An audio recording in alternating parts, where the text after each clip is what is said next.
Hi everyone, I'm Alice Luca, Programme Manager for Map the System. We'll shortly hear a wonderful keynote speech from Josephine Latu-Sanft. Josephine is an international communications specialist, and she has spent over a decade working across 90 countries, shaping messages around some of the most pressing global issues of our time. Good morning and malo lele. It is truly a privilege and a pleasure for me to speak to today. For those who are blessed with the opportunity, university is one of those stages in your life where your mind will be pushed to be at its most creative and its most dynamic and its most fearless. It is an opportunity to interrogate some of the societal structures and norms that we often take for granted, not just for the sake of challenging them, but in order to make a society a better place to live in for more people. It is also the best time to hone your awareness of what you stand for, build your courage to defend it, and learn to listen to your instinct to guide your decisions. You know, all the stuff that AI will never be able to replicate. And a foundational element in all of this is systems thinking. Now, system thinking reminds me of a concept in many Pacific Island cultures known as va. Now, va simply means the space between two things or people. In dominant Western cultures, the space between two things is empty. But with the concept of va, the space is full. It is imbued by the relationship between those two things. For example, we believe that any two islands are not separated by the vast ocean in between them. Rather, they're connected by it. Such a simple change in perspective can move you from isolation to connectedness, from futility to possibility. As the late Pacific Island professor Epeli Hau'ofa once said, we should not be defined by the smallness of our islands, but by the greatness of our oceans.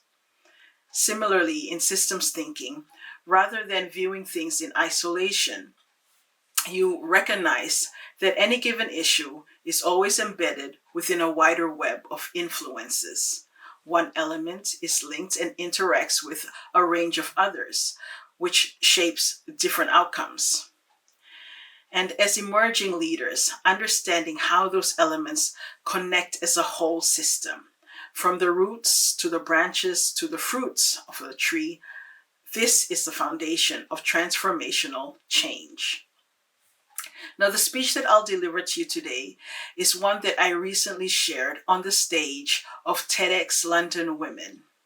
It focuses on how climate vulnerable nations, like island states, are leaders and not just victims of climate change.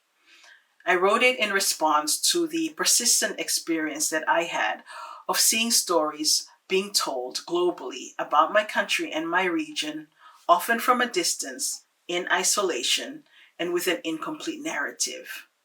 It is my honor to share it with you again today, and hope it will encourage you all in your journey as systems leaders and thinkers to see the whole picture and to always tell the whole story. When I was a child growing up in the South Pacific, I believed I was special. I was immersed in Pacific Island oral traditions that told me I was a part of a great oceanic tribe of master navigators, gifted healers, and fearless warriors. These stories gave me a sense of identity and pride that carried me throughout my entire life to this very moment here in front of you. That is the power of stories. Now I tell stories for a living. As a communication specialist, my job is to break down technical or complex issues into simple narratives to help people understand them better.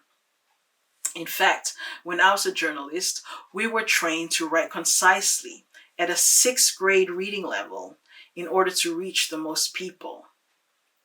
By far, the biggest story that I've been working on has been climate change. Not only because the planet is heating at unprecedented levels with alarming consequences, but also because my homeland is one of the most vulnerable nations on Earth to the impacts of climate change. I come from a small island nation in the South Pacific known as the Kingdom of Tonga. It is an archipelago of around 170 beautiful atolls and islands in the Pacific Ocean. And with its vast territorial waters, the country is literally 99.9% ocean and 0.1% land. It is also home to about 100,000 Tongans, like me.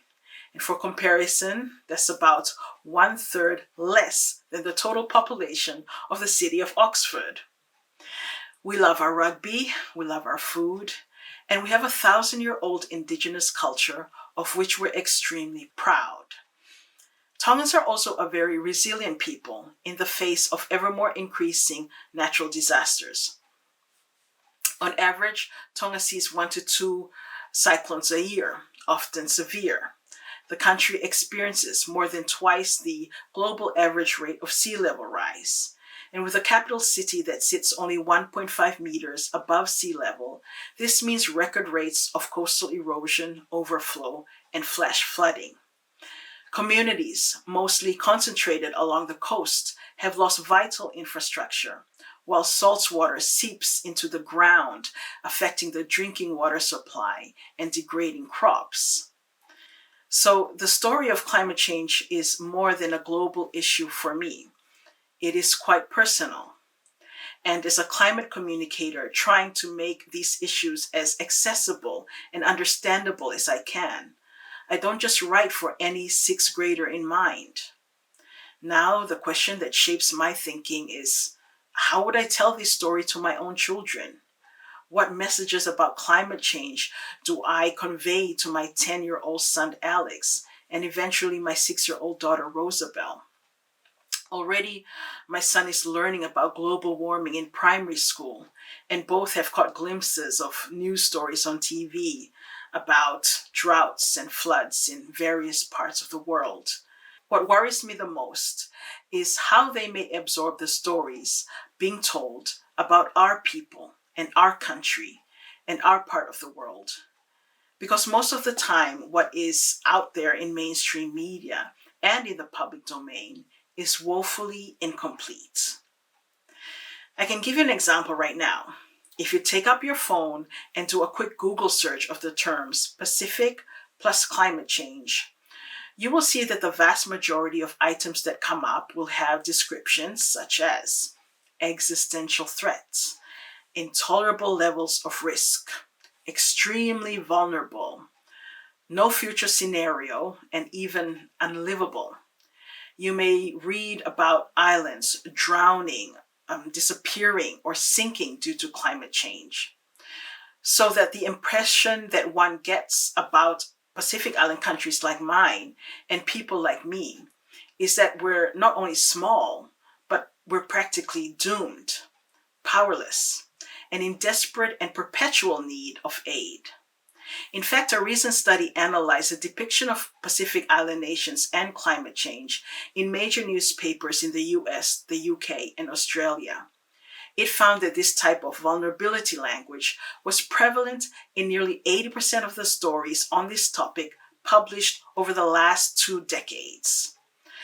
And if I were to be completely honest, it is also a story that I've tended to repeat in my line of work. Why? Well, it does reflect part of the reality, and it does capture people's attention. But also, it is this part that is most dominant in global media and in the international development sector. However, this is where I come across a fundamental problem. Because when I go back home and I look at myself in the mirror, it's hard not to lose heart, especially when I know that there is so much more to us than this dismal fate. To hear your own death sentence replayed to you over and over and over, without much deeper analysis, no clear path is yet to a solution, and barely any recognition of your own courageous acts in the face of it, can be deeply depressing, especially for young people. Worse, when you paint an oversimplified picture about climate vulnerable nations, you risk shaping a negative perception about their potential and their value that could last a lifetime. Now, I think we need to change this narrative. You see, what many of these stories often neglect to mention is this, that rather than being just the victims of climate change, small island nations have always, historically, been the trailblazers for global climate action. It was small island nations, for example, that really recognized the danger of sea level rise and, meeting in the Maldives in 1989, called for urgent negotiations towards a United Nations Framework Convention on Climate Change. Today, this convention is the basis for all global cooperation on climate change, and the reason why governments gather together every year and meet at the annual climate summits known as COPs. It is the late Ambassador Tony de Bruyn of the Marshall Islands and other bold leaders like him who were instrumental in the creation of the High Ambition Coalition. And it was this group that really drove the momentum towards the achievement of the Paris Agreement on climate change in 2015. And in particular, setting the goal to limit global temperature rise to 1.5 degrees over pre-industrial levels. This treaty commits nearly 200 countries to cutting carbon emissions and to ensuring a brighter, safer future for us all. It is the Pacific Island nation of Vanuatu that is currently leading a growing coalition of states seeking an advisory opinion from the International Court of Justice on climate change. Such a milestone could set a legal precedent in any court for holding big emitters to account. And last year, when nearly every nation on Earth gathered in Egypt for the COP27 climate conference, it was the Alliance of Small Island States, chaired by Antigua and Barbuda at the time, now Samoa, that was the loudest and the most persistent in pushing for an agreement on funding for loss and damage. Now, this breakthrough means that vulnerable countries can now receive money to address climate damage that they've already suffered in the past. So, small island nations have never been just the tragic casualties of a heating planet. They've actually been the heroes of the story. They're more than just small island developing states. They're boss nations, boss standing for big, ocean, sustainable states. They're not just tiny scattered islands in the sea, but a powerful sea of islands speaking with one voice. This is the story that resonates with me, that reflects the pride that I've always felt about my heritage and about the strength of my people. That's the message that I intend to deliver through my work as a climate communicator. And when I talk to my children about climate change, I will tell them that they come from a long line of climate warriors, of champions who constantly punch above their weight, who time and time again have proven that what the world tells you is impossible actually is possible, who continue to agitate for what is fair and just and right.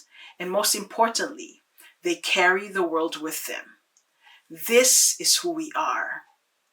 To echo a common slogan of Pacific Island activists, we are not drowning, we are fighting.